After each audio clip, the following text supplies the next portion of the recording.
Market कोई बहुत ज़्यादा तेज़ी की तरफ नहीं आएगी, लेकिन चीज़ें पहले से बेहतर हो जाएंगी जो बहुत। अस्सलाम वालेकुम, उम्मीद है आप सब खैरियत से होंगे। मैं हूं तौसीफ अहमद, सी ऑफ कमाल प्रॉपर्टीज। आज हम बात करेंगे रियल एस्टेट के हवाले से कि रियल एस्टेट इलेक्शंस के बाद रियल एस्टेट की क्या सूरत हाल होगी। पिछले काफ़ी अरसे से आप देख रहे हैं कि रियल एस्टेट का मुसलसल डाउनफॉल चल रहा है और प्राइसेस काफ़ी जगहों पे बहुत ज़्यादा डाउन आई हैं, कुछ जगहों पे स्टेबल भी रही हैं, लेकिन ओवरऑल अगर आप रियल एस्टेट की मार्केट को देखें तो डाउनफॉल ही रहा है। और काफ़ी लोग कह रहे थे कि इलेक्शंस के बाद चीज़ें काफ़ी पॉजिटिव होने के चांसेस हैं और हर बंदे की उम्मीद यही थी कि इलेक्शंस के बाद देखते हैं कि क्या सूरत हाल बनती है।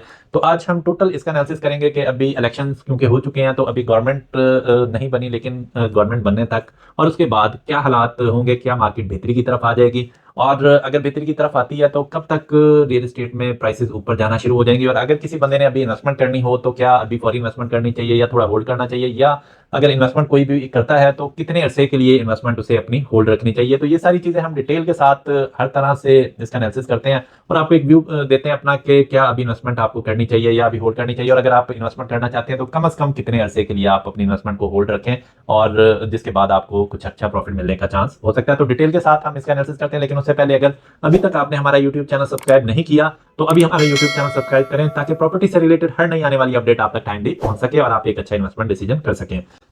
तो रियल एस्टेट की अगर आप मार्केट देखें तो पिछले 1.5 साल से आप देख रहे होंगे कि मुसलसल डाउनफॉल की तरफ आ रहा है। ऑलमोस्ट आप कह सकते हैं कि तकरीबन 20 to 25% मार्केट जो है वो डाउन हुई है। और ये अच्छी सोसाइटीज की मैं बात कर रहा हूँ, डीएचए की बात कर रहा हूँ। फिर अगर आप लाहौर स्मार्ट सिटी देखें, वहां पे जितने ओन चल रहे थे काफी ज्यादा प्रॉफिट था हर फाइल के ऊपर, हर प्लॉट के ऊपर, उसका काफी ज्यादा वो डाउन आई है। और इसी तरह से ओवरऑल भी अगर आप बहरिया का देखें या आप किसी दूसरी सोसाइटी में बाहर देखते हैं तो डाउनफॉल ही आया है। और डीएचए का भी अगर आप देखें तो जो नॉन पोजेशन एरियाज हैं या जो फाइल्स हैं वहां पे ज्यादा डाउनफॉल आया है। जहां पे ऑन ग्राउंड प्लॉट्स हैं जैसे फेज 7 है, फेज 6 है, वहां पे रेट काफी हद तक स्टेबल रहे हैं और रेट ज्यादा नीचे नहीं है लेकिन ऊपर भी नहीं गए और मार्केट एक जगह पे खड़ी रही है। तो अभी काफी अर्से से हम यही सुन रहे थे कि जैसे इलेक्शंस कंप्लीट होंगे तो उसके बाद मार्केट कुछ बेहतर होगी। उसकी रीजन ये थी कि लोग समझते हैं कि जब तक कोई एक गवर्नमेंट फॉर्म नहीं होती और स्टेबिलिटी नहीं आती तो इकॉनमी बेहतर नहीं होती। जब तक इकॉनमी आपकी बेहतरी की तरफ नहीं आती तो रियल एस्टेट भी आपकी बेहतरी की तरफ नहीं आती, क्योंकि अनसर्टेनिटी होती है। बहुत सारे लोग सोच रहे होते हैं कि पता नहीं आगे क्या बनेगा, किसी गवर्नमेंट आती है,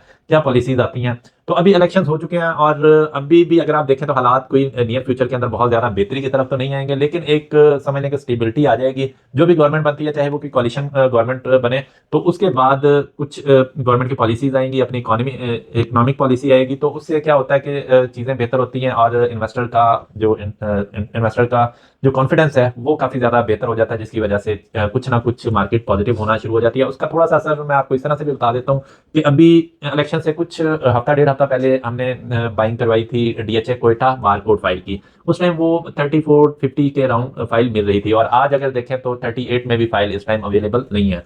तो रेट उसका और उसका तभी कहा जा रहा था कि ये इलेक्शन के बाद शूट कर जाएगी, लेकिन ये बहुत ज्यादा कोई जंप नहीं होगा। यही है कि 41-42 तक में भी आ जाए और उसके बाद फिर ग्रेजुअली आस्ते आस्ते ऊपर या यहीं पे स्टेबल रहेगी। इसी तरह से अगर आप देखते हैं दूसरे एरियाज में तो वहां पे भी यही होगा कि आप क्योंकि थोड़ा सा पता चल जाएगा तो जो लोग जिन लोगों के पास पेमेंट पड़ी हुई है और वो कोई चीज बाय करना चाह रहे हैं, चाहे वो घर बनाने के लिए लेना चाह रहे हैं या वैसे इन्वेस्टमेंट पॉइंट ऑफ व्यू से लेना चाह रहे हैं, तो वो अब बजाय कि अपनी अमाउंट को होल्ड रखें वो लोग बाइंग करेंगे। तो इस वजह से थोड़ी सी स्टेबिलिटी आपको होती हुई नजर आएगी, क्योंकि लोगों को एक आइडिया हो जाता है कि आगे फ्यूचर में अब चीजें किस तरफ जाएंगी। तो उसके अलावा अगर हम ओवरऑल रियल एस्टेट की मार्केट में देखें तो जो नॉन पोजेशन एरियाज थे जितने भी और फाइल्स थी उनका रेट काफी ज्यादा नीचे आया। अभी जो ट्रेंड देखने में मिल रहा है वो यही है कि फाइल्स का रेट थोड़ा सा जो इलेक्शन से पहले था और अभी है वो बेहतर हो रहा है, लेकिन बहुत ज्यादा कोई तेजी अभी आपको नियर फ्यूचर के अंदर भी आती हुई नजर नहीं आएगी। मेरा ख्याल है कि 1-2 साल अभी मार्केट कोई बहुत ज्यादा तेजी की तरफ नहीं आएगी, लेकिन चीजें पहले से बेहतर हो जाएंगी। जो बहुत ज्यादा करेक्शन आई थी मार्केट के अंदर वो थोड़ा थोड़ा बेहतरी की तरफ आएगी। सेकंड चीज आपको जो मोस्ट इंपॉर्टेंट है, जितने भी लोग इन्वेस्टमेंट करना चाहते हैं डीएचए के अंदर या डीएचए से बाहर प्रॉपर्टी के अंदर कहीं भी पाकिस्तान के अंदर, तो उनके लिए सबसे जो मेन चीज है वो मैं उनको यही बताऊंगा कि अगर आपने कोई भी इन्वेस्टमेंट अभी करनी है तो वो आपने ये नहीं सोचना कि साल के अंदर 1.5 साल के अंदर आपको बहुत अच्छा प्रॉफिट मार्जिन इसमें से निकल आएगा। आपने कोशिश करनी है कि कम से कम आप इन्वेस्टमेंट इस टाइम 3 साल तक के लिए करें। अगर तो आप 3 साल तक के लिए होल्ड कर सकते हैं तो फिर तो बेहतर है कि आपकी इन्वेस्टमेंट आपको अच्छा प्रॉफिट देगी। अगर आप बीच में से 6 मंथ बाद या साल का टारगेट रख के तो इन्वेस्टमेंट करना चाहते हैं तो फिर मैं आपको यही मशवरा दूंगा कि आप अभी इन्वेस्टमेंट ना करें, क्योंकि अभी जो हालात हैं प्रॉपर्टी आपको इस टाइम कुछ बेहतर तो मिल जाएगी क्योंकि रेट काफी ज्यादा नीचे आए हुए हैं, फाइल में भी इसी तरह की सूरत हाल है, लेकिन में भी हो सकता है कि रेट ऊपर की तरफ ना जाए, थोड़ा सा नीचे की तरफ भी आ जाए। हो सकता है 6 महीने बाद या साल बाद अगर आप बेचना चाह रहे हैं तो उस टाइम बहुत ज्यादा हालात मुख्तलिफ ना हो, तो फिर आपको बजाय प्रॉफिट के तो लॉस हो जाए। तो उससे बेहतर यही है कि कम से कम आप अपना 3 साल का माइंड बनाएं कि आपने कम से कम 3 साल तक के लिए अपनी इन्वेस्टमेंट को होल्ड करना। और अगर आप रियल एस्टेट का अभी तक पीछे सारा साइकिल देखते हैं तो उसमें भी हमेशा इसी तरह से चला है कि 2-3 साल आप अपनी इन्वेस्टमेंट को होल्ड करते हैं, तो उसमें एक टाइम आता है कि प्रॉपर्टी थोड़ा डाउन आ रही होती है, फिर स्टेबल रहती है कुछ, फिर ग्रेजुअली आहिस्ता आहिस्ता कुछ टाइम में ऊपर जाती है, और फिर 3-4 साल बाद एक साइकिल आता है कि उसमें एकदम से प्राइसेस जो हैं वो डबल हो जाती हैं। इसी तरह के अगर आप पहले देखें तो 2016 में प्रॉपर्टी का बूम आया और चीज़ें बहुत ज़्यादा ऊपर की तरफ गई, फिर जून में जो बजट आया उसके बाद उसकी स्पीड बिल्कुल स्लो हो गई और चीज़ें माइनस की तरफ आना शुरू हो गई, और उसके बाद 2016 के मिड से लेकर और 2019 तक मार्केट ने बदतरीन स्लम्प देखा रियल एस्टेट में। और 2020 में कोविड के बाद मार्केट एकदम से फिर दोबारा बहुत ज़्यादा तेज़ी की तरफ आ गई, और 2020-21 में अगर आप देखें तो प्राइसेस ऑलमोस्ट डबल से भी ऊपर चली गई। तो जो 3 करोड़ का प्लॉट फेज 6 में अच्छा मिल जाता था वो अब आपको 5.5-6 करोड़ में जाकर 6 करोड़ में ऑलमोस्ट जाके मिलता है। इसी तरह से फेज 7 में जो प्लॉट आपको एक 30-35 में मिल जाता था, 1 करोड़ 30-35 लाख में, वो प्लॉट आज आपको 4-4.5 करोड़ के अंदर मिलता है। तो इस तरह से चीज़ें चेंज होती रहती हैं। फिर एक बहुत ज़्यादा जो इम्पैक्ट करता है रियल एस्टेट को वो है आपका खाइबर रेट। तो खाइबर रेट अगर आप देखें इस टाइम ऑलमोस्ट 22-23% है, जो बैंक का रेट भी जिसे आप कह सकते हैं। तो ये जो रेट है जब इतना ज़्यादा हाई होता है तो रियल एस्टेट कभी भी ऊपर की तरफ नहीं जाती। उसकी रीज़न ये है कि एक बंदे को अगर 1 करोड़ रुपया किसी ने बैंक में रखा है और उसे 1 करोड़ के ऊपर 18 या 20 लाख रुपया आ रहा हो, तो वो कभी भी रियल एस्टेट के अंदर इन्वेस्टमेंट नहीं करता, क्योंकि इसमें फिर थोड़ा रिस्क होता है कि पता नहीं 1 करोड़ लगाएंगे तो 1 करोड़ 20 लाख का साल बाद प्लॉट होगा या नहीं। हालांकि सम टाइम डबल भी हो जाता है, लेकिन हमेशा से ऐसा सिनेरियो नहीं चलता, ये आइडियल सिनेरियो हमेशा नहीं रहता।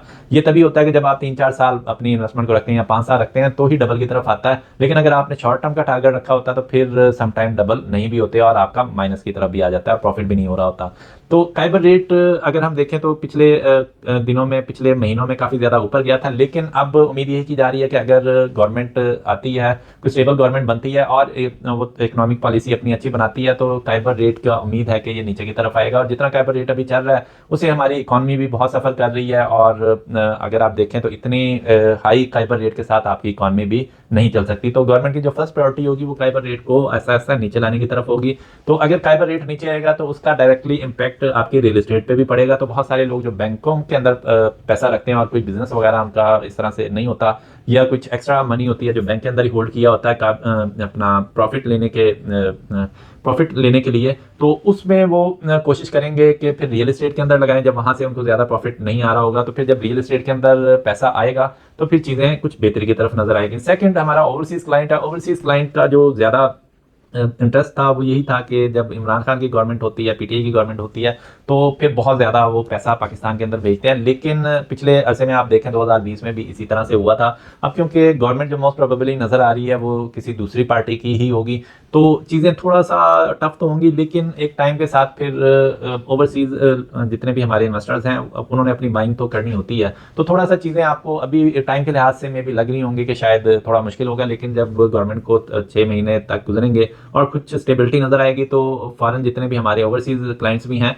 वो भी अपना बाइंग यहाँ पे करना स्टार्ट कर देंगे। तो चीज़ें उम्मीद है कि बेहतरी की तरफ आएंगी। लेकिन फिर मैं आपको बार बार एक चीज़ बता रहा हूँ कि अगर तो आपने इन्वेस्टमेंट करनी है तो कम से कम आपने 3 साल के लिए करनी है, अदरवाइज आप कोई ऐसी इन्वेस्टमेंट अभी ना करें। और हाँ, अगर आपने घर बनाने के लिए लेना हो तो फिर आप पोजेशन वाला प्लॉट लें, तो वो आपके लिए बेहतर है। और उसमें आप अभी अगर इन्वेस्टमेंट या अभी अगर आप प्लॉट खरीदेंगे तो आपको कुछ बेहतर रेट के ऊपर मिल जाएगा, बजाय इसके कि आप थोड़ा उसका वेट करें और फिर आगे थोड़ी चीज़ें बेहतरी की तरफ चली जाए और रेट ऊपर की तरफ चला जाए। तो उम्मीद है हमारी आज की वीडियो आपको पसंद आई होगी। इसी तरह की अगर आप मजीद वीडियो देखना चाहते हैं तो हमारे यूट्यूब चैनल सब्सक्राइब करें और हमारी वीडियोस को ज़्यादा से ज़्यादा लाइक एंड शेयर करें। Thank you so much. अल्लाह हाफिज़।